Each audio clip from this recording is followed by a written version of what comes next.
Hello and welcome back to my channel. Today let's just talk about sometimes we have the problem with the menu bar not showing, right?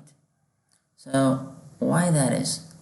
This is the draw toolbar, this is the modify toolbar, and sometimes if you just wanna drag this one, but right now I can't drag because I have just locked all the things, and now you can just put this somewhere here like this, right?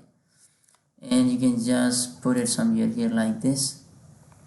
See, but now sometimes it's not showing with you, so you can just add them by just drop down the menu, and you can just go for the visual styles, viewports, each and everything.